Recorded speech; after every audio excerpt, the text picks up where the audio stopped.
Now, what Goldberg lays out here is so crazy, so dangerous, so irresponsible. You really have to hear it to believe it. The story starts like this. On Tuesday, March 11th, I received a connection request on Signal from a user identified as Michael Waltz, which, as you all know, is the name of Trump's national security advisor. Now, Goldberg writes, I did think it was somewhat unusual, given the Trump administration's contentious relationship with journalists and Trump's periodic fixation on me specifically. It immediately crossed my mind that someone could be masquerading as Waltz in order to somehow entrap me. It's not at all uncommon these days for nefarious actors to try to induce journalists to share information that could be used against them. That does happen. We're going to talk about that. But the story continues, because then 2 days later, Goldberg got a notification that the Waltz account had added him to a group chat called the Houthi PC Small Group. Now, PC in the national security world typically stands for Principals Committee, which is typically made up of literally the highest-ranking national security officials in government. Just to give you kind of a sense of how high-ranking the people in the chat were, there was a user named MAR, as in Marco Antonio Rubio, the Secretary of State, and another user named J.D. Vance. There was also a Scott B. from Treasury, I think we know who that is, and a user named Pete Hegseth from the Pentagon. And yet, as Goldberg wrote, I had very strong doubts that this text group was real, because I could not believe that the national security leadership of the United States would communicate on Signal about imminent war plans. I'd have a hard time believing that, too. I think anybody who spent time around national security information and government and reporting on it would, too. Because at this level, the discussion about this level of sensitive issues is only supposed to happen on a few different channels, a few different ways. Usually they happen in what's called a SCIF, which stands for Sensitive Compartmentalized Information Facilities, hence SCIF, because it's much easier to say and remember. But that's basically where computers storing classified information can be accessed. It's where conversations about things like war plans and even topics that are a whole lot less sensitive should happen. SCIFs are where the Situation Room is. And they're so sensitive and so secure that you can't even bring in your phone, your Apple Watch. They literally make you take it off. AirPods, any electronic device you can't bring into a SCIF. And most of these officials pretty much always have access to these facilities. I mean, the vice president and high-level national security officials even have SCIFs set up in their homes. And whenever they travel, on domestic trips, on international trips, they have SCIFs set up there too. A vice president could say to a staffer, I need to make a secure call, and the staffer can set that up, just to give you all a sense of this. But instead of engaging over proper channels, these officials all chimed in about pending military strikes on a group chat. Of course, by this point, according to Goldberg, the discussion about these war plans, as this chat continued, was getting pretty specific and incredibly sensitive. And what came next was even more stunning. Because at 11:44 on Saturday morning, Goldberg got a text from the user Pete Hegseth that started with an all-caps note, team update. Now, here's how Goldberg described what he was seeing, because I think it tells you a lot. He says in his piece, I will not quote from this update or from certain other subsequent texts. The information consumed in them, if they had been read by an adversary of the United States, could conceivably have been used to harm American military and intelligence personnel, particularly in the broader Middle East, Central Command's area of responsibility. What I will say, and this is continuation of his reporting, in order to illustrate the shocking recklessness of this Signal conversation, is that the Hegseth post contained operational details of forthcoming strikes on Yemen, including information about targets, weapons the U.S. would be deploying, and attack sequencing. I have to pause on this for a moment, because the level of sensitivity of that kind of information is typically not seen by many officials in the government, no matter what your level of security clearance is. This was done, again, over a group chat. So the point here is also that it was a matter of time, really, before Goldberg would know whether or not these messages were legit, because there was so much detail and so much about timing and operational details in these group chats. And he also wrote that it was possible Houthi targets would soon be bombed. And sure enough, when the time came, Goldberg checked X or Twitter, whatever you're calling it these days, searched Yemen, and explosions that then were being heard across Sanaa, the capital city. And then one account after another started posting celebratory reactions and messages on this same group chat, including a fist, flag, and fire emoji from the account identified as Mike Waltz, otherwise known as the National Security Advisor to the President of the United States. And so finally, after everything he had just witnessed, Goldberg was pretty sure that this was the real thing. And we're going to talk to him more about this in a moment. And he wrote, "The Signal chat group I concluded was almost certainly real. Having come to this realization, one that seemed nearly impossible only hours before, I removed myself from the Signal group. No one in the chat had seemed to notice that I was there, and I received no subsequent questions about why I left, or more to the point, who I was." And then this morning, he sent emails to several people who were on the Signal chat. People like Pete Hegseth, the Secretary of Defense, Michael Waltz, the National Security Advisor, John Ratcliffe, the Director of the CIA, others. And he asked them some pretty freaking valid questions, like, is the Houthi PC small group a genuine signal threat? Did they know that I was included in this group? Was I on the off chance included on purpose? If not, who did they think I was? Did anyone realize who I was when I was added or when I removed myself from the group? Do senior Trump administration officials use Signal regularly for sensitive discussions? Do the officials believe that the use of such a channel could endanger American personnel? Some serious questions for a serious issue and breach here. And here's the statement he got back from the spokesperson for the National Security Council. And I'll just say here, having been in these worlds, when you ask the principals, the cabinet members who were on this chat, the cabinet members for something about what they did, and you get a response from the spokesperson of the National Security Council, it's because the cabinet members don't want to answer the question. So I'll tell you that. This appears to be an authentic message chain, and we are reviewing how an inadvertent number was added to the chain. The thread is a demonstration of the deep and thoughtful policy coordination between senior officials. The ongoing success of the Houthi operation demonstrates that there were no threats to troops or national security. That, my friends, is what we call pure gaslighting from the Trump administration. Now, just as a reminder, this was a group chat that could have taken place, as Goldberg notes in his piece, on phones while these officials were wandering around in public. Remember, they were talking about the most sensitive national security information, some of what our government has. And all the while, they were doing it with Jeffrey Goldberg right there on the chat. Quite a story, and I didn't even tell you all of it. And joining me now for his first Cable News interview since finding himself in that group chat is Jeffrey Goldberg, the editor-in-chief of The Atlantic. Let me first say, I've known you a long time. You've been covering national security issues for a long time. And longer than you've been alive, probably. I don't know about that. Well, you're not 100, No, but not yes, 100. for quite a long time. So I just tried to do justice to your story there, which, as I noted, I read many times. You can see my highlighting, my notes, my questions. A lot of work went in there. Well, you know, once and always. Sure. What did I miss and what did I get wrong? No, you got the. I think you got the main themes of it. The unreality of it, I think, is something that's very hard to capture. I have a hard time explaining the unreality of it because, as you note, you've been on one side of that divide. I've been on the other. You know, the national security world is a pretty serious world, and especially at the level below the principals, there are people who take their responsibilities extremely seriously and take security and safety and cybersecurity and digital security very, very seriously. And there are people, we both know of people who've gone to prison for mishandling sensitive information. And so, you know, one of my problems, and I've been, you know, asked this question a few times today, it's why did you have such a hard time believing this? And the answer is because it's unbelievable.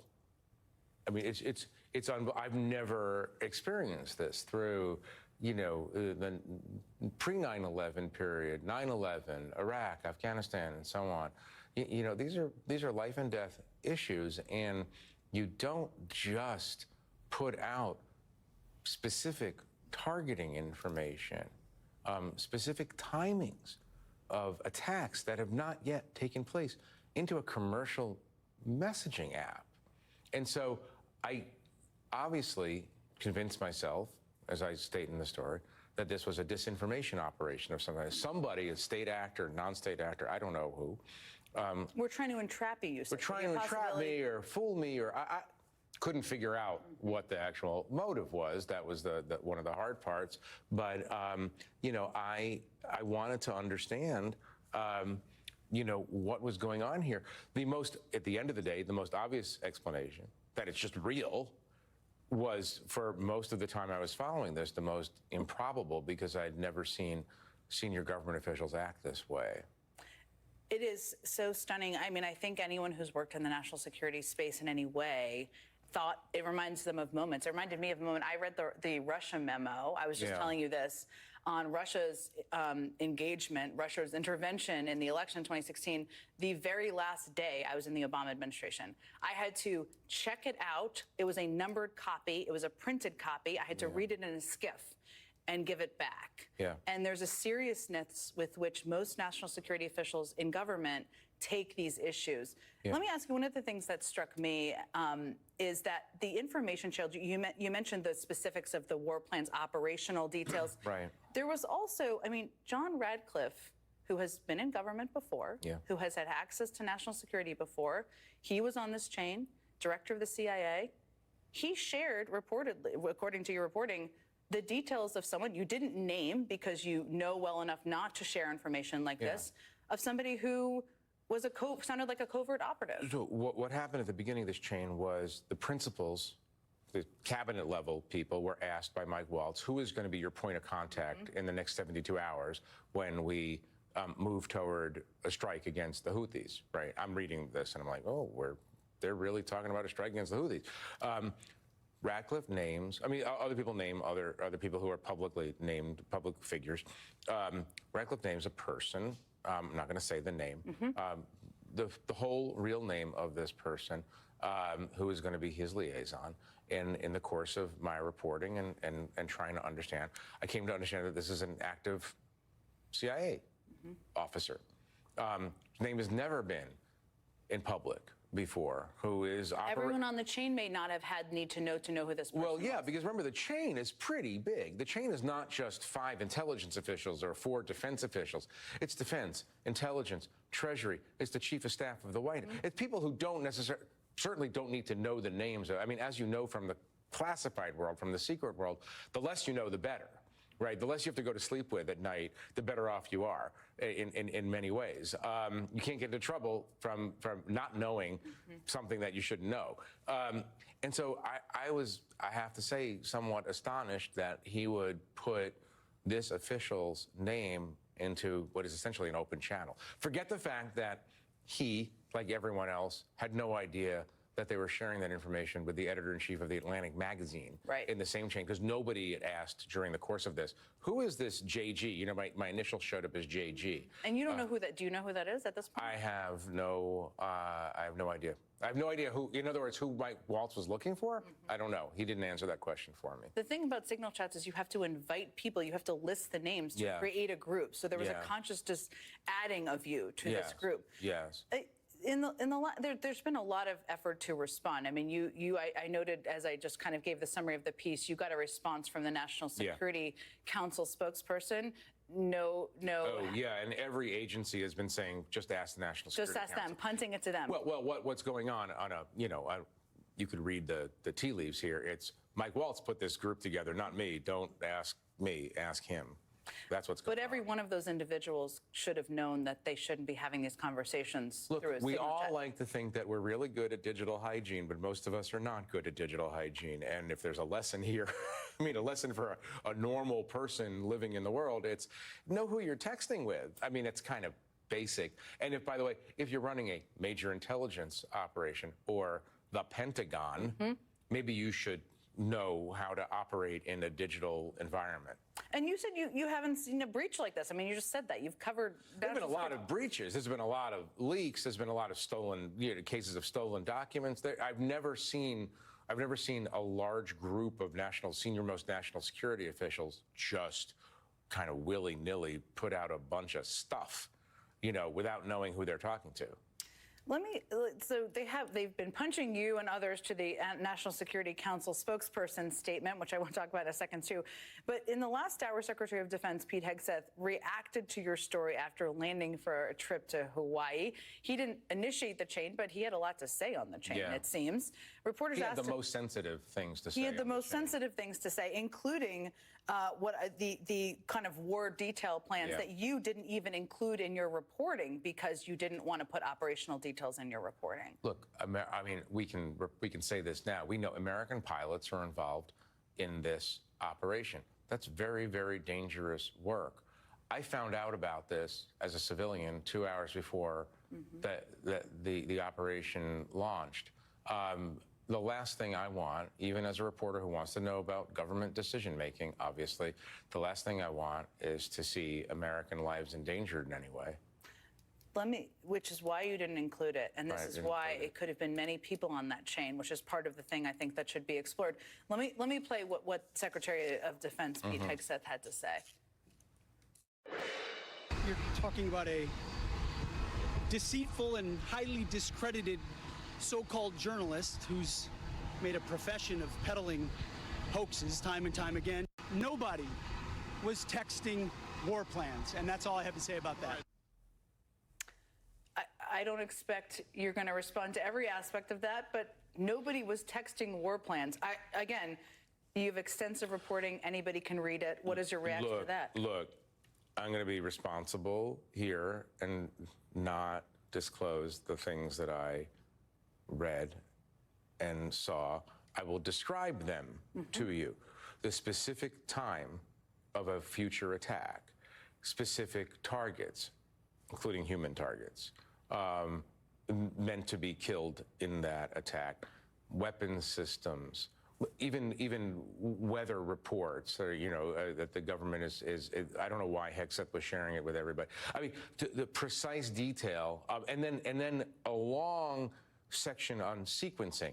This is going to happen, then that is going to happen. After that happens, this happens, then that happens, and then we go and find out if it worked. I mean, he can say that it wasn't a war plan, but it was a minute by minute accounting of what was about to happen, organized by CENTCOM, Central Command, which is the military oversight group of the Middle East, the broader Middle East.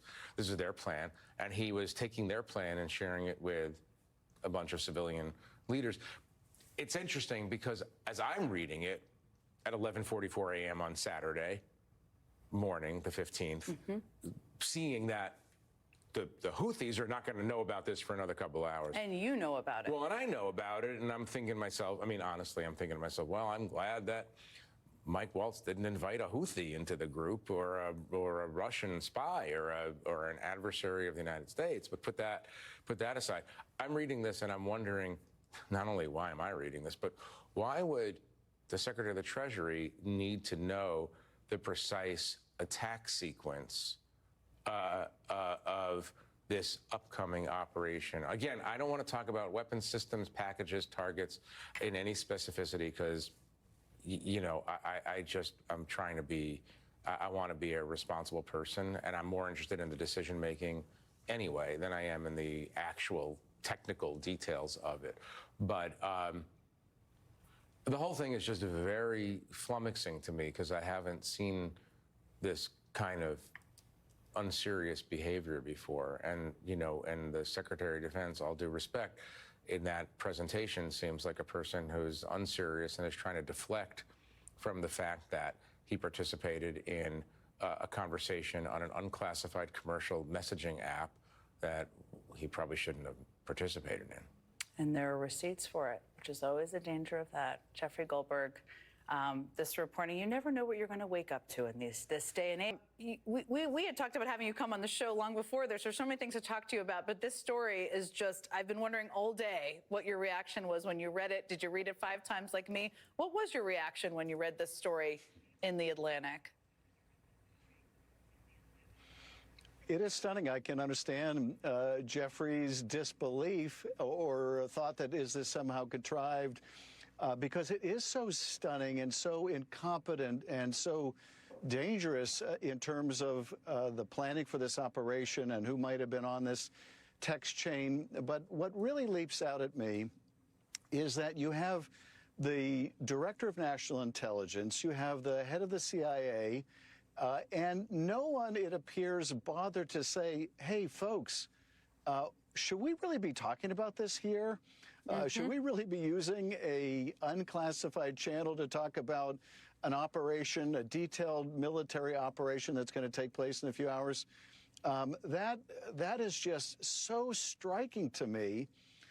And it shows both a level of incompetence, but also a certain kind of arrogance that, you know, some of the folks on that had to know that they should never be discussing these things on a Signal chat. But there is a feeling that they're beyond accountability. I mean, who's going to hold them accountability? They can break whatever rules. You know, they're stopping the FBI from doing background checks on people. They can deal with national security however they see fit. Of course, an incredible irony given all the attention to Hillary's emails, but just staggeringly irresponsible. And it's not just that they had a reporter by accident on this chat. They should have never been doing this on a chat to begin with. And what's more, who knows what phones they were using? Who knows the safety or security of those phones, whether a foreign government had already penetrated some of those communications. So the dangers are real. There should be a real accounting over this, but you can expect more of the reaction you saw from Hegseth, which is to attack the reporter rather than acknowledging their own dangerous incompetence here. Put pilots at risk potentially, but also it meant that the success of the operations could have been dramatically reduced if, for example, word got out to not just the Houthis, but allies of the Houthis like Iran, that could have tipped them off, hey, here's when these attacks are going to start. Here's when you'll know that the next target is upon you. It's just staggeringly irresponsible. I feel like the fallout of this we're going to feel for some time now, including how our allies react, what happens now, what other information may have been discussed over signal chains. There's lots of questions I have. At a minimum, I mean, I know we're not operating in a normal world. It does feel like someone should be held accountable, should resign or be fired. I know that's probably not going to happen, but you also were a prosecutor. Are there crimes? Could there be crimes that were committed here? Well, there certainly could be a criminal offense here. I mean, this is information that in a normal world would be highly classified. And so someone could have, very plainly violated the laws in terms of the handling of sensitive national security information, even if it isn't classified. But I think, to your point also, my guess is that this is probably the tip of the iceberg. This was probably not the first time that the people on this chat use Signal to communicate information that, if not highly classified, was highly sensitive national security information. So who else is doing this? Apparently, it certainly appears to be widespread because no one on that chat seems to have objected to it or even raised the issue. Now, I know we don't know the full conversation because Jeffrey was careful to limit what he made public to protect the legitimate national security interests of the country, even if the participants in the chat weren't protecting it. But if nobody was objecting, that means that there was a certain routine already in this administration to use such poor tradecraft. Senator Adam Schiff, I always love talking to you about so many things. You were the perfect guest to talk to about this. I really, really appreciate you taking unreasonable and vexatious litigation against the United States or in matters before executive departments and agencies of the United States, which certainly leaves a lot of room there for the Attorney General when it comes to going after the administration's perceived enemies. Joining me now is former federal prosecutor for the Southern District of New York, Ellie Honig, and former Obama White House ethics czar Norm Eisen, whose own security clearance was revoked by the president in a memo late Friday night alongside more than a dozen others, including former Vice President Kamala Harris and former Secretary of State Hillary Clinton. Ellie, you were listening to the government's argument. Does it need to give migrants under this 18th century law notice? Well, so the most important thing I think that happened today is the government's lawyer, who you just saw the clip from, the excerpt from, he even agreed that some level of due process was due to these migrants. So that which runs counter to what they were actually doing. Yeah, there's a big gulf here between what you're hearing from some of the louder voices backing the administration and what the position actually is in court. That moment where the judge said the Nazis got better treatment here in the United States during World War II, that was not just some rhetorical hyperbole. She meant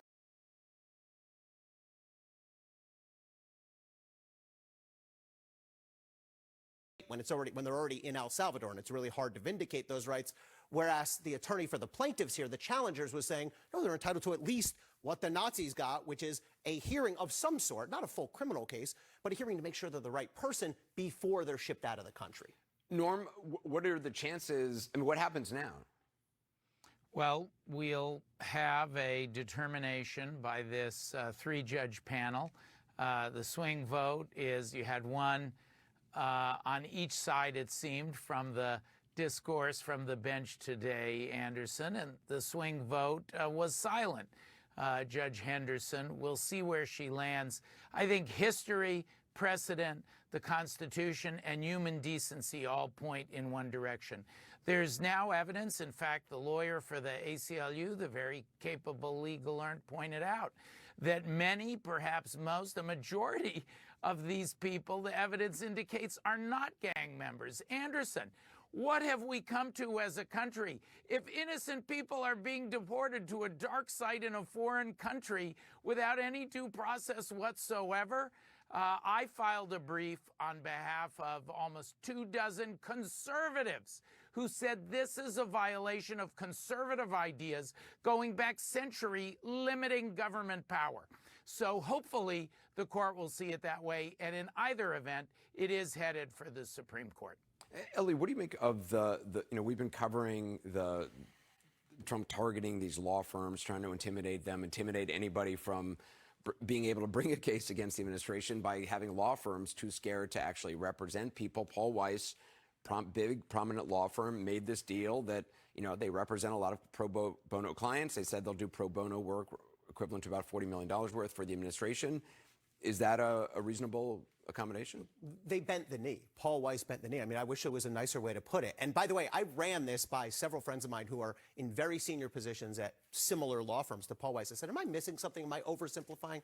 Every single person I talked to said they gave in. Now, look, the fault here does not start with Paul Weiss. The fault here starts with the Trump administrations. I mean, he just said we're going after firms that engage in vexatious litigation. What does that even mean? Vexatious? That could mean anything. By the way, to anyone. as somebody who knows one or two things about, I don't even know what litigation, but like Trump has filed many a lawsuit. Yeah, the initial order that Trump issued targeting these firms said, quote, harmful activities. This is like Orwellian stuff. So it's his fault, but by giving in. And by the way, when Paul Weiss said they'll do $40 million worth of pro bono. Everyone loves pro bono. That means free legal services. But it's of Trump's choosing. It's with things that Trump agrees with. So if they want to represent pro-choice advocates, if they want to represent people on death row, they've now surrendered that to the administration. So law firms, and I'm interested in what Norm thinks, but law firms are apoplectic about this. Norm, I mean, you're involved in litigation, as you said, against the administration. The president signaled you out by name Friday night in order revoking any security clearance you may have.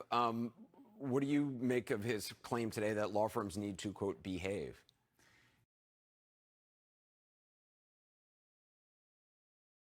Department. 20,000 wrongly fired federal government employees. Hey, Norm, we are were you part scared of at a team protecting them. I see it as Donald Trump being the one who's lashing out, Anderson, because he's losing. And let's not forget that Paul Weiss bent the knee, kissed the ring, crawled on their belly, but Covington and Burling got an action. They got an EO. They did not bow down. Perkins Coie, they went to court. Yeah. They got Williams and Connolly, one of the best firms in the country. They won court protections. And Anderson, I can tell you this. This is the third time Donald Trump has revoked my security clearance. I think he turns it back on so he can take it away again because he's so angry. But you know what? I won't back down no matter what. I'll just file even more lawsuits. All right, Norm Eisen, Ellie Honig, thank you very much. Appreciate it. Coming up next, former Vanity Fair editor Grady Carter on when the going. If the billionaires' poll numbers continue to drop. Adding, you will see ad after ad with the chainsaw. Probably, yeah. And Democrats are starting to take full advantage of the political liability that Elon Musk poses to this administration. Because over the weekend, some of the party's most effective messengers delivered some very effective messages about what's happening right now. I mean, take a listen to Congresswoman Alexandria Ocasio-Cortez. He has handed the keys of the federal government to Elon Musk and is selling off our country for parts to the richest people on the planet. And in exchange, those oligarchs will bankroll his campaigns and those of his allies. They scratch his back, he scratches theirs, and all of us are left behind. And here's Congressman Greg Casar. It's time to say, fire Elon Musk. Fire who? Fire who? Don't fire public school teachers. Fire who? Don't fire nurses. Fire who? And here's Senator Raphael Warnock. Mr. Musk had the unmitigated audacity to call Social Security a Ponzi scheme. I guess that's easy for a billionaire who's been living on the government dole to say. Look, right now, Elon Musk's unpopularity is a huge political gift to Democrats. It's an opportunity to motivate the base and break through with new voters, too. And luckily, Democratic leaders recognize this moment, and a lot of them are meeting it. One of those leaders is Illinois Governor J.B. Pritzker, and he joins me live after a quick break. This hour, so 250 years ago yesterday, a man stood up in this church in Richmond, Virginia. It's called St. John's Church. It's still there today. It's on East Broad Street in Richmond. 250 years ago yesterday, a man named Patrick Henry stood up in that church in Richmond, Virginia, and he gave a speech that is still remembered now, not just decades or generations later, but literally centuries later. This was, "Give me liberty or give me death." Now, it's not at all clear to historians if Patrick Henry actually said those exact words in that speech that day. Might have been kind of stolen from Shakespeare and later attributed to him. I don't know. But regardless, it was a good speech. It was important. It's credited in part with Virginia choosing to join what would become the Revolutionary War against the tyrannical King George, which is how we got our independence as a nation. It's how ultimately we got our Constitution and our Bill of Rights. It is how we got our democracy. And on the occasion of that 250-year anniversary of Patrick Henry's "Give me liberty or give me death" speech, which again, that 250-year anniversary was yesterday, the current governor of Virginia, Republican Glenn Youngkin, went to that church in Richmond, Virginia yesterday, where they reenacted the whole dramatic speech, including the "give me liberty or give me death" thing, which may or may not have actually been said in that speech 250 years ago. But still, it's a really nice, important thing to commemorate. 250 years is a big anniversary. It's a nice thing for Glenn Youngkin to have done, right? Then he left. He walked out of the church, and this is what happened.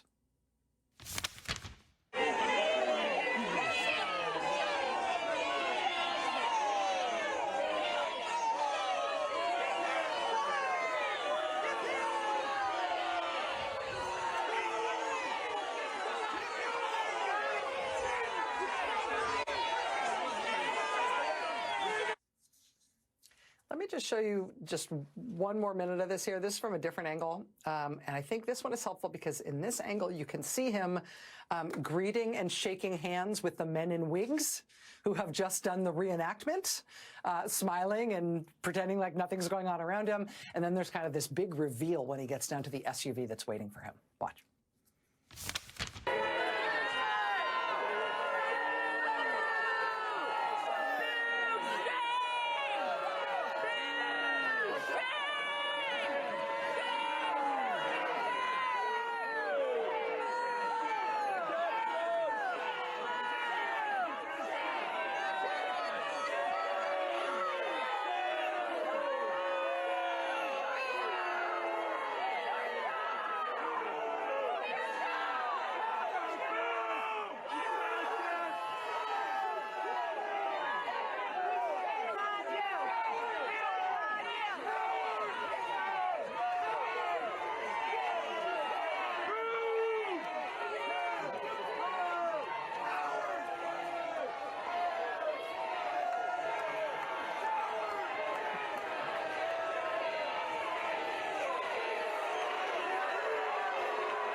Republican Governor Glenn Youngkin of Virginia hearing from his constituents in Richmond, Virginia yesterday, his peaceful and nonviolent but very loud and very angry constituents. You know, because of where we are in the calendar, we are now starting to have lots of commemorations of things related to the 250th anniversary of the founding of our country, right? Our revolt against a tyrannical leader who ruled by fiat, the founding of our democracy and our divided system of government with its checks and balances to prevent the emergence of another king. Lots of anniversaries, lots of historical commemorative events coming up on this theme. Just a note, if you are a politician who's going to try to associate yourself with that history, do be aware that your relationship to our current struggles along these lines in this country, to hold on to our democracy, that will undoubtedly be front of mind for many of your constituents. One of the things that is in our original Constitution from the 1700s is the U.S. Post Office. At the end of last week, we covered a bunch of protests all over the country related to the post office, people fighting to save the post office. Trump has said he wants to effectively abolish it. His top campaign donor, Elon Musk, has said it should be privatized. And when we covered this at the end of last week, I thought this was a lot in terms of public response against Trump on the post office, people standing up to defend the post office. That was the end of last week. Turns out that was nothing compared to what happened this weekend. In our production system here on this show, we can do something on screen that's called a two-box that shows two pieces of tape simultaneously at once. I sometimes drive everybody nuts by asking for a four-box, which shows four pieces of tape at once. In order to cover the Postal Service protests, we've had to create something we've never done before. It's a 20-box. To even start to show you how many demonstrations and protests there were this weekend just of people defending the U.S. Post Office. This isn't even all of them, but this is as many as we can squeeze onto a screen. I mean, we saw protests in Philadelphia, Pennsylvania, where the first Postmaster General was Ben Franklin, and in Bethlehem, Pennsylvania as well, in St. Paul, Minnesota, and San Jose, California, and Los Angeles, California, and Providence, Rhode Island, Seattle, Washington, Buffalo, New York, Charlotte, North Carolina, Baton Rouge, Louisiana, Green Bay, Wisconsin, Cleveland, Ohio, Melbourne, Florida, Newark, Delaware, Denver, Colorado, Washington, D.C., San Antonio, Texas, Omaha, Nebraska, Roanoke, Virginia, Las Vegas, Grand Rapids, Michigan, Decatur, Georgia, Fort Wayne, Indiana. In Indianapolis, we had to put them up twice because there were two in Indianapolis. In Boise, Idaho, there was a protest to defend the post office on Sunday alongside all these other ones. But in Boise, that followed this additional big protest in Boise on Saturday at the state capitol in Ruby Red, Idaho. At this protest at the state capitol in Idaho, people showed up to defend public lands and the national parks, including some people who showed up in Idaho to that event on horseback. There were other protests this weekend to defend public lands and the national parks at Mount Rainier this weekend in Washington State, and at the Great Smoky Mountains National Park in Tennessee, and in Florissant, Colorado, and in Calabasas, California. See the signs there? Rehire our rangers. In San Luis Obispo, they were protesting for public lands and to preserve the California coast, where Trump is now demanding oil drilling off the California coast. This sign will stick with me from San Luis Obispo this weekend. It's got Smokey Bear, and it says, "Only you can resist fascist liars." As President Trump and his Attorney General and Republicans of all stripes have spent the past couple of weeks trying to intimidate Americans out of specifically protesting against the car company owned by the president's top campaign donor, the American people this weekend showed in very large numbers that they are not going to be dissuaded from peaceful, legal, nonviolent protest for or against anything they want. Because we don't need to clear that with the government. Because we are Americans, and it is our right to peacefully protest if we want to. Look at this. This is Cherry Hill, New Jersey. Look at the size of the protest here. This is just a passerby filming this from his own car as he drove past, and he's driving like at speed, right? But the protest is so big, it goes on for so long, it ends up being kind of a long video in order to try to capture the numbers of people who are out just at this one Tesla dealership in Cherry Hill, New Jersey. The organizers of that protest in Cherry Hill say they think there were 600 or 700 people out at this one protest at this one Tesla dealership just this weekend. Look, it's still going.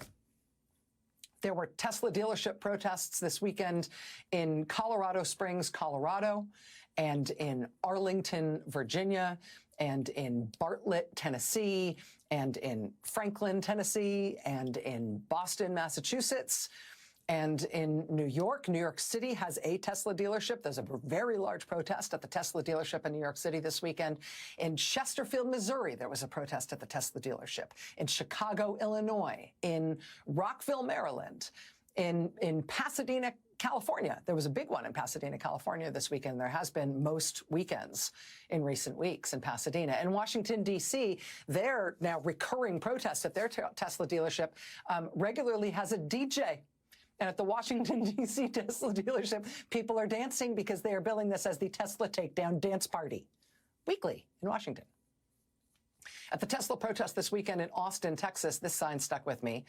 Porsche fast, Ferrari faster, Tesla, well, you can read it. I never thought that fastest was an imperfect homophone for fascist, but I guess it is, and now I can't stop thinking about it. This weekend in Kalamazoo, Michigan, people turned out for a hands off our Social Security protest. In Wilkes-Barre, Pennsylvania, and in Virginia Beach, Virginia, people turned out to protest against Trump and Musk and the cuts to the federal government. Same thing in Westwood, California, where Congresswoman Maxine Waters turned out in support, as she has for many of the protests that have happened in her district. In terms of town halls with members of Congress, or without them, when people turned out anyway, even though their member of Congress wouldn't come, there's been almost too many of them happening right now to sum them all up. And they're starting to get more attention in the media, and so you may have seen some of the coverage of these elsewhere. I will just tell you, as a person who has been watching this stuff pretty closely for pretty much 8 weeks now, my impression of what's going on with the town halls in particular is that, number one, we're seeing the number of these types of events just explode, including in places you would not necessarily expect to see them. These are definitely not like a blue state liberal area phenomenon. They are that, but they are also everywhere else in the country. You're also, number two, seeing the numbers of people turning out for these things just go through the roof. You're seeing that when Democrats are going to Republican districts to hold town halls where the Republicans won't do it. You're seeing it where Democrats are holding their own town halls, and you are seeing it where they can't get a member of Congress to come to the town hall at all, but Americans just show up. Americans are showing up all over in big and increasing numbers. We are starting to see these numbers both of events and of bodies, and the number of people turning out at individual events, I think, tip over into something that's qualitatively different than what we had previously seen. I'll show you just a little bit of what I mean just from this weekend. Mishawaka, Indiana, right? Not a place we've ever covered here on this show before, but look, hundreds of people turned out to protest against their Republican Congressman Rudy Yakim. I think that's how you say his name. He's refusing to meet with them. And so here in Indiana are his constituents. Ogden, Utah, hundreds of people protesting against their Republican Congressman Blake Moore, demanding that Republican Congressman Blake Moore stand up to Trump. Look at this event, Columbus, Ohio. Jen Psaki had Sherrod Brown on her show tonight talking about organizing in Columbus. Look at this in Columbus, a huge event demanding that Republican Ohio Senators Bernie Moreno and John Husted meet with their constituents, that they find it within themselves to stand up for Trump, stand up to Trump. Another huge event in Lexington, Kentucky. Look at this. Demanding that Republican Congressman Andy Barr stand up to Trump, or at least show up and talk to his constituents about why he won't. In Lewiston, Idaho, and in Moscow, Idaho, two big empty chair town halls to which Republican Congressman Russ Fulcher would not show up to face his Idaho constituents. Nearly 1,000 people turned out in Billings, Montana, demanding to meet with their Republican senators and Congressman Troy Downing. In Cape Fear, North Carolina, they had a more than full house at a huge event for Senator Thom Tillis. 150 people turned away at the door. Senator Thom Tillis did not show up to meet his constituents. They put a comedian on stage wearing a giant foam core cutout of Tillis's face and the face of Republican David Browser, their Republican congressman in Cape Fear, who also did not show up. Hey, you guys, this is what your constituents are doing without you when you don't show up for constituent events. In Waterloo, Iowa, a packed house full of Republican Congresswoman Ashley Hinson's constituents. The Congresswoman herself not even answering questions from some local media about why she won't show up or talk with people in her district. Same thing with Republican Congresswoman Mary Miller, a no-show in rural Jacksonville, Illinois, where her constituents, according to local news reports of this event, they really, really want to talk with her about Medicaid cuts, which they think will be absolutely devastating in her district. But she's a no-show. Congressman Neil Dunn is a Florida Republican. He represents a district in Tallahassee. Veterans in his Florida district are demanding that he at least look them in the eye when he doesn't stand up to what Trump is doing and what he's allowing to happen. Watch this local coverage. American Legion Hall at one point standing room only. Today, I think 500 people said loud and clear, we don't want drastic cuts to federal programs. We don't want a unilateral king like president, frankly. An invitation extended to Congressman Neil Dunn left unclaimed. Neighbors left disappointed as they say they wanted the representative to hear their long list of concerns, which include the Department of Government Efficiency's plans to cut 83,000 jobs from the Department of Veteran Affairs. I am extremely disappointed in the way things are going, and I don't look for any easy time ahead for the country. 13,000 veterans in Leon County, hundreds of them doing different things to get Dunn's attention, including a silent protest bright and early outside City Hall, where the congressman himself hosted a U.S. Military Service Academy Day. We're introducing the high school students and actually some middle school students to a program that my office sponsors that prepares them to be better candidates for the military academies. All of us here that we're serving are using the VA in one way or another. So the dichotomy of him wanting to sign people up at the same time as throwing the rest of us away is repugnant to me. Representative Dunn and his team declined to comment on either of Saturday's movements. We're brothers and sisters, and we honor one another. Sorry.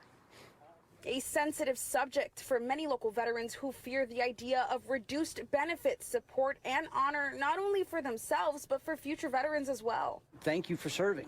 You know, if you decide to join at this point, but it is certainly within the realm of possibilities of someone say, I can't see joining if this is what's going to be behind me.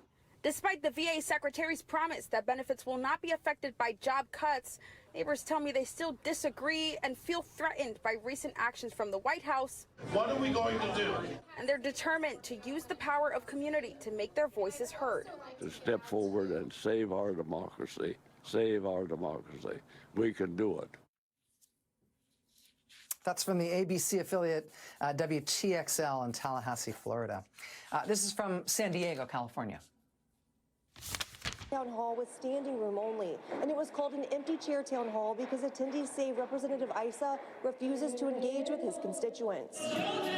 Here you can see every seat filled in a venue that seats more than 300 people. To see all these people, you know, I just felt, I was overwhelmed.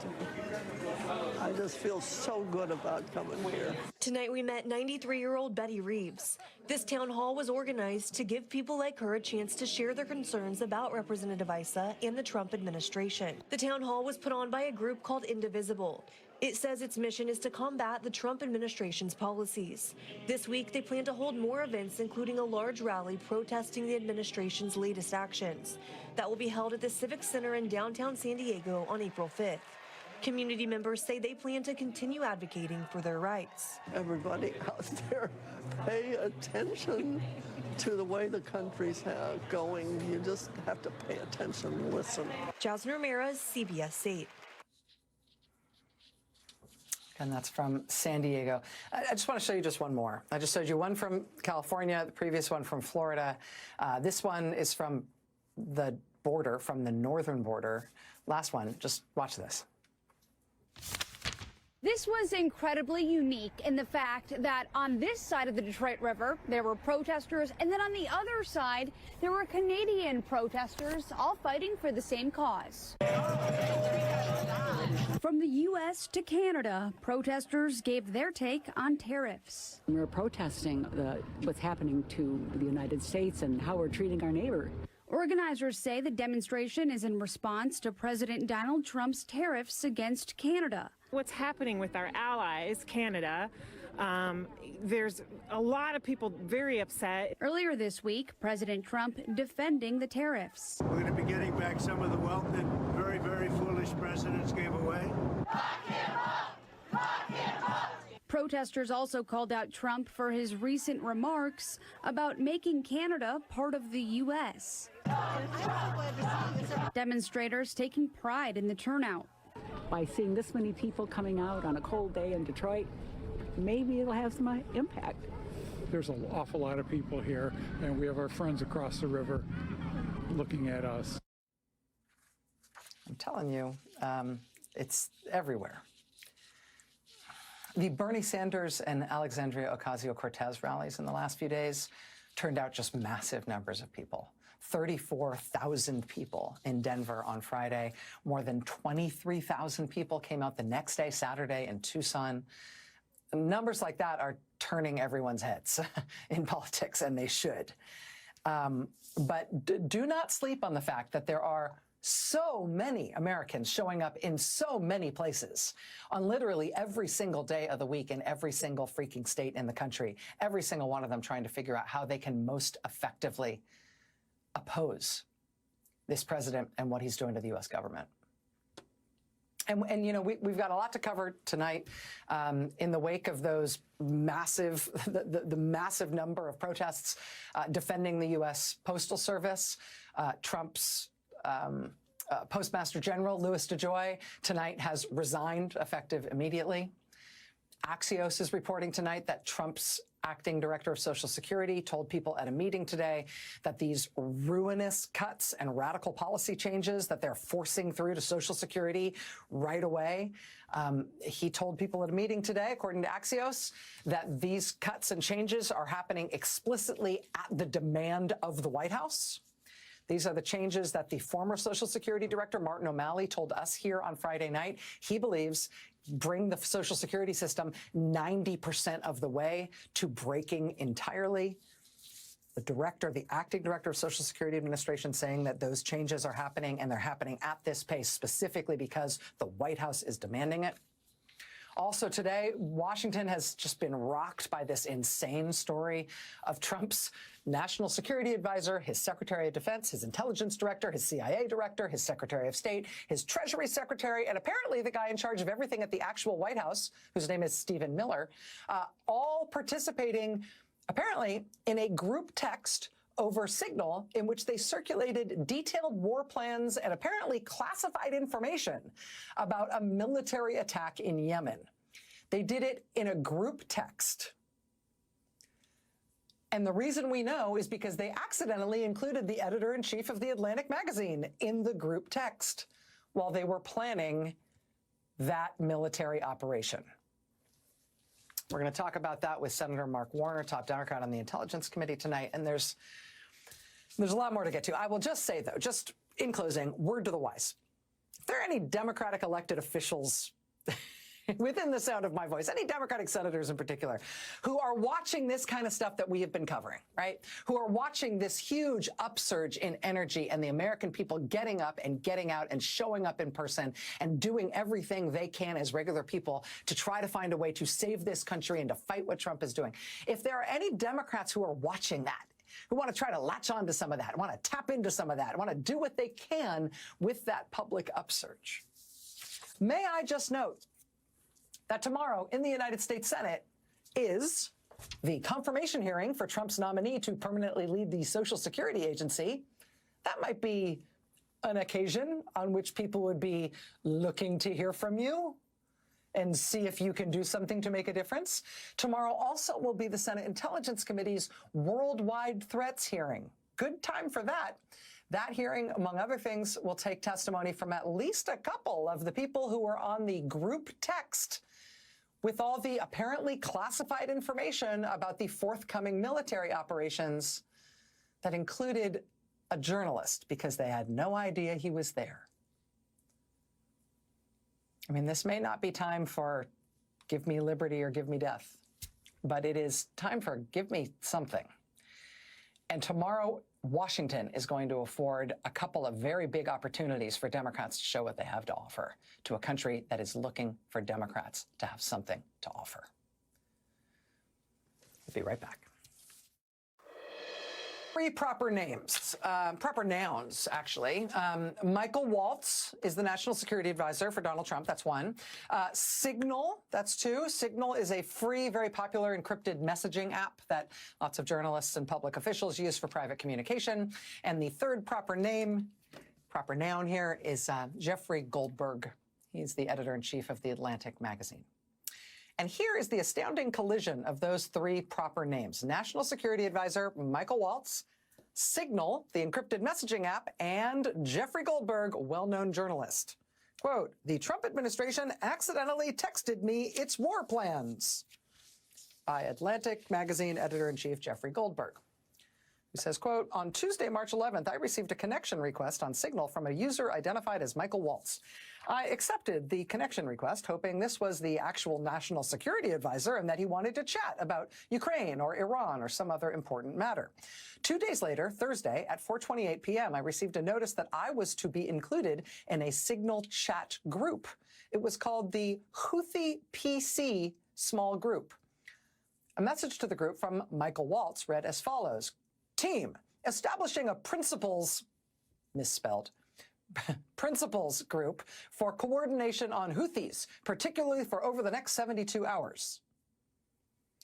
Now, you could see why Jeffrey Goldberg would be skeptical that this is real, right? That he really has been added to a private chat group for high-level coordination of something having to do with the Houthis and the war in Yemen. But the list of the people in the chat appeared to include not just Trump National Security Advisor Michael Waltz, but also Secretary of Defense Pete Hegseth, Secretary of State Marco Rubio, CIA Director John Ratcliffe, Director of National Intelligence Tulsi Gabbard. Still amazing. Still amazing. Trump's Chief of Staff, Susie Wiles, Trump's Deputy Chief of Staff, Stephen Miller, Trump's Middle East envoy and real estate friend, Steve Witkoff, who incidentally says he recently took a painting of Donald Trump to the White House as a gift from the Kremlin. Did you guys x-ray that?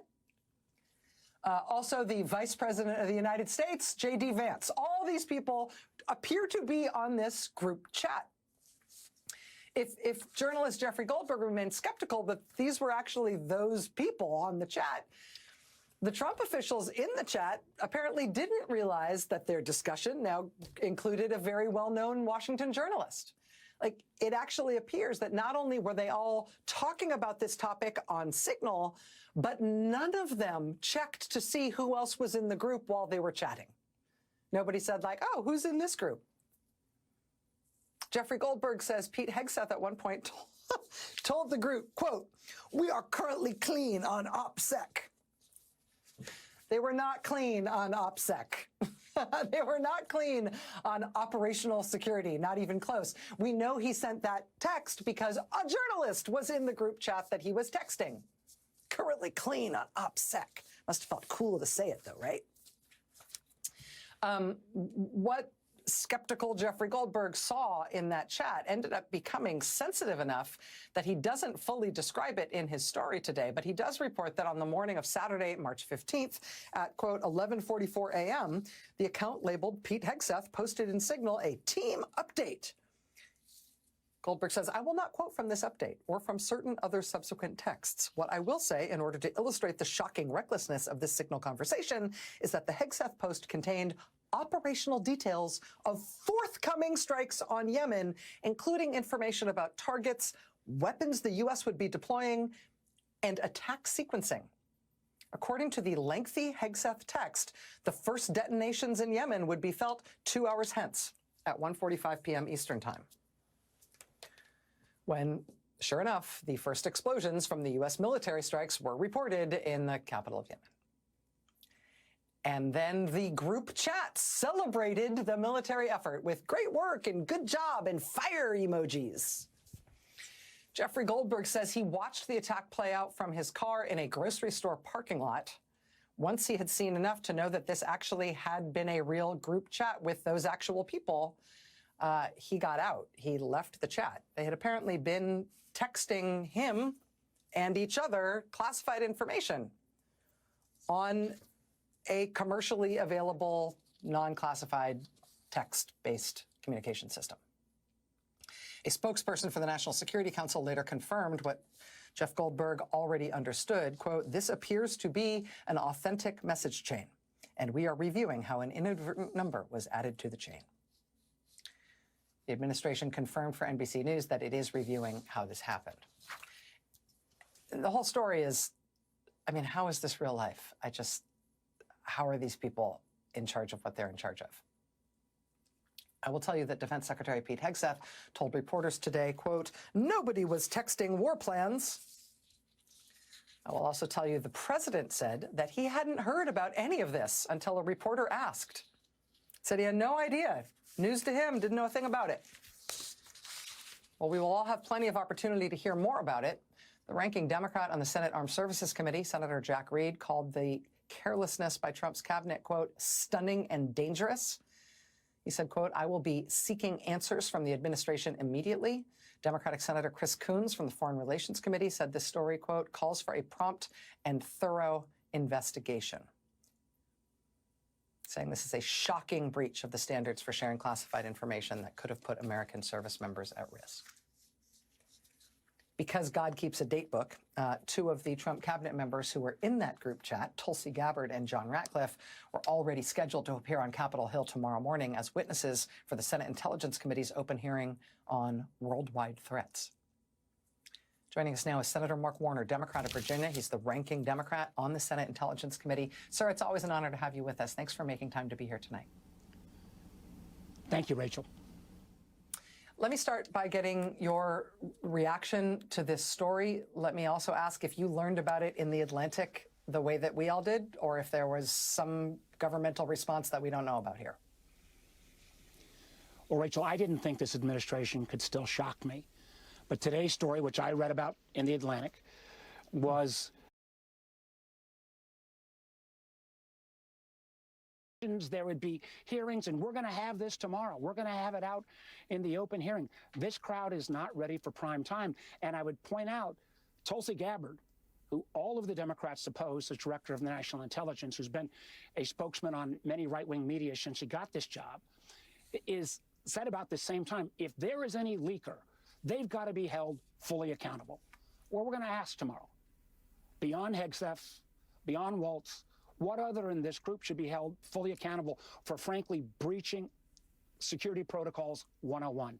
And I just point out quickly that, you know, this comes on top of them releasing a couple hundred of CIA names of people who were, you know, a year or so in. We spent a couple $100,000 on these agents, getting them cleared, getting them through training. All of their identities were revealed. Those guys can't go out and work around the world anymore. We've had other classifications revealed. And we've obviously got the DOGE boys out there printing totally wrong information about supposed savings. At what point, and I'm glad to see you're highlighting all the Americans around the country rising up, but I hope those who care about our national security will also start rising up. We are not made safer by these actions. Let me ask if this is a big enough shock that you expect that some of your Republican colleagues may join you in calling for John Ratcliffe to resign, calling on Pete Hegseth to resign. I mean, I feel like I've covered a lot of embarrassing, inadvertent releases of sensitive information of various types where things through recklessness or negligence have been released. This seems to have been a deliberate decision to create a completely insecure communications medium that is compounded by the stupidity of having included a journalist and not known they were doing it. But I just feel like this is so much worse than anything we've ever seen for people operating at this kind of a level. Will Republicans care about it? Well, listen, this is gross negligence on steroids. And if they don't step up, and I got a lot of respect for the folks I work with on the intelligence, but I've been disappointed. I was disappointed when more of them didn't stand up against Tulsi Gabbard when she refused to call Edward Snowden a traitor. But at some point, something's got to give. And people who care about our national security, people who don't want it, the American first to be America alone, because if we don't have friends and allies, if countries around the world won't share their intelligence with us because a bunch of sloppy folks are putting it out on a non-classified signal channel, if you're not willing to stand up and call that out, what level of abuse, what level of sloppiness will it take to rise up and actually stand up for the country? Virginia Democratic Senator Mark Warner, senior Democrat on the Intelligence Committee. I know you've got a very big day tomorrow with this very proclamation that was sent out from the White House last weekend. Invocation of the Alien Enemies Act by the President of the United States of America. This is the proclamation in which Donald Trump invoked a law from the 1700s that says when we're at war, the president can immediately deport and jail anyone his administration picks. In this case, picks as belonging to a Venezuelan criminal gang, which is something that has nothing to do with wartime. But regardless, they put this out, and there's Donald Trump's signature on the proclamation. Within hours of that proclamation, the Trump administration put hundreds of people on planes bound for a prison in El Salvador. And they had no legal process at all. People were just grabbed, chained, and sent to a foreign prison. A federal judge blocked any further flights like this and spent the week repeatedly grilling Trump administration lawyers about it. He said on Friday, quote, "Why was this proclamation essentially signed in the dark on Friday night or early Saturday morning, and then these people rushed onto planes? I mean, it seems to me the only reason to do that is if you know it's a problem and you want to get them out of the country before suit is filed." Donald Trump, a couple hours after the judge said that, was asked about that when he was departing for yet another weekend of golf, this time at his New Jersey golf club. So he's asked about, why did you sign this in that weird time frame? Why'd you sign it in the dark in that way? Watch what Trump said in response. This was super weird. I don't know when it was signed because I didn't sign it. Other people handled it. But Marco Rubio's done a great job, and he wanted him out, and we go along with that. I don't know when it was signed because I didn't sign it. You sure, big guy? Because you're trying to blame Marco Rubio here, but that is not Marco Rubio's signature. Do you not remember signing it? Did you not sign it? Somebody else put your name there?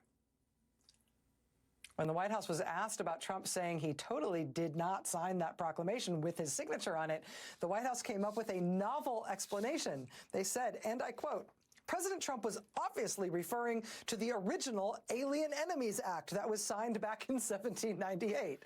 Oh, yes, obviously. The President of the United States, obviously, just thought he was being asked whether he signed a document more than 200 years ago. And his answer was, no, other people handled that. Isn't Marco Rubio wonderful? He was talking about 1798.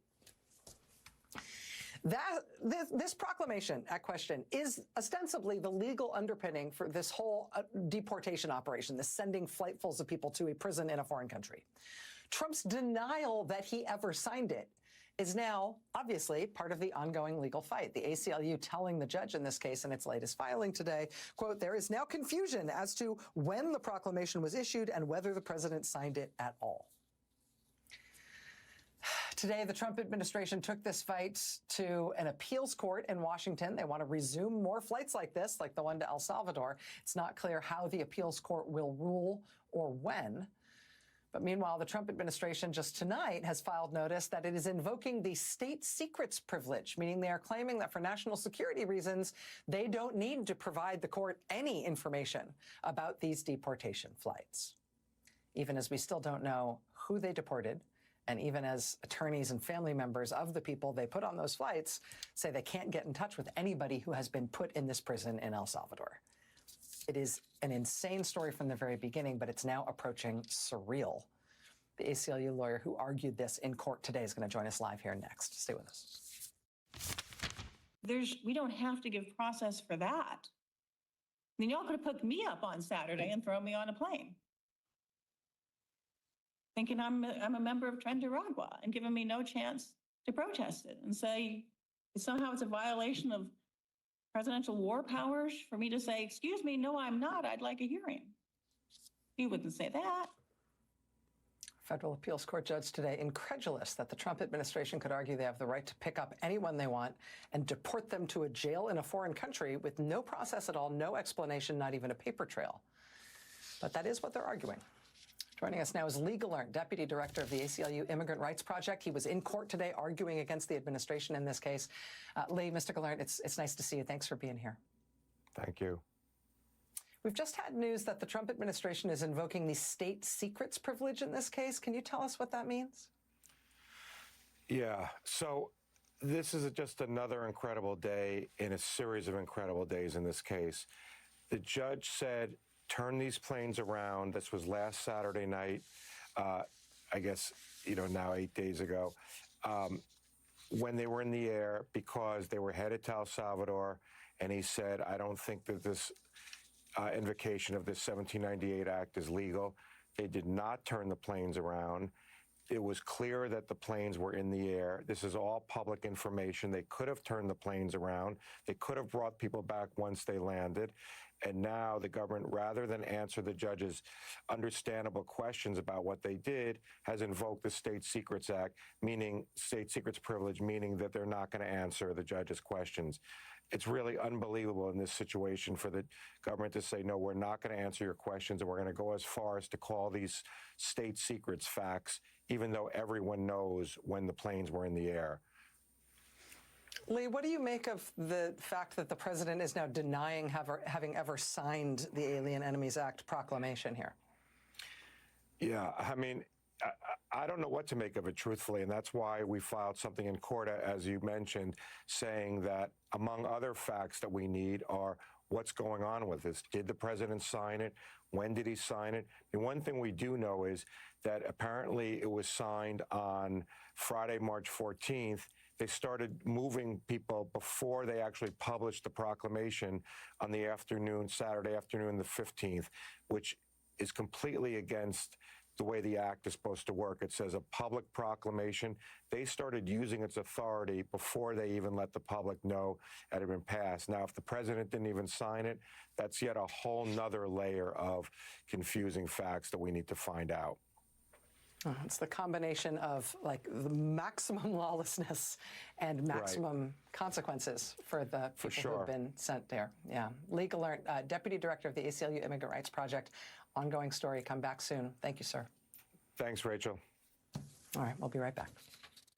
MSNBC.com. Now it's time for the last word with Jonathan Capehart in for Lawrence. Good evening, Jonathan. Good evening, Rachel. And you know who I have sitting right next to me for the gigantic story of the night? The one and only Jen Psaki. She stayed around to be here to talk about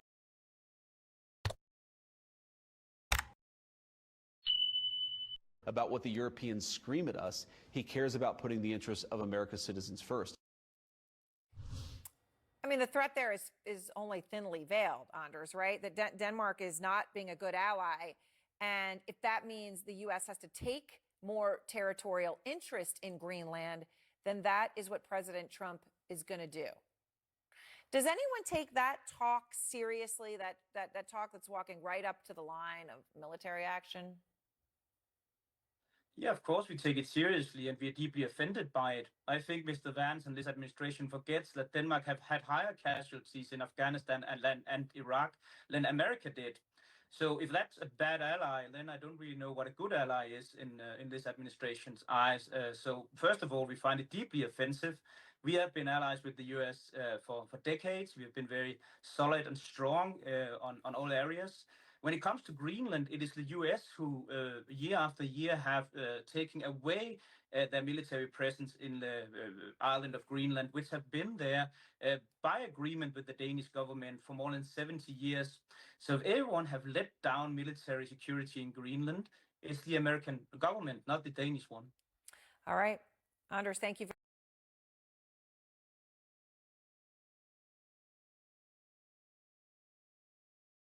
When does Congress act? When does your committee and the Judiciary Committee send a subpoena to Elon Musk? These are excellent questions from the paid protesters. These are constituents. These are concerned people. Absolutely. How do folks take this energy and translate it into the ballot box? There are elections happening this year. I mean, heck, there's an election tomorrow in Pennsylvania to determine the makeup, who is in charge of the House, the Pennsylvania State House. There's elections on April 1st in Wisconsin State Supreme Court. There's special elections in Florida, not to mention the gubernatorial elections in New Jersey and Virginia.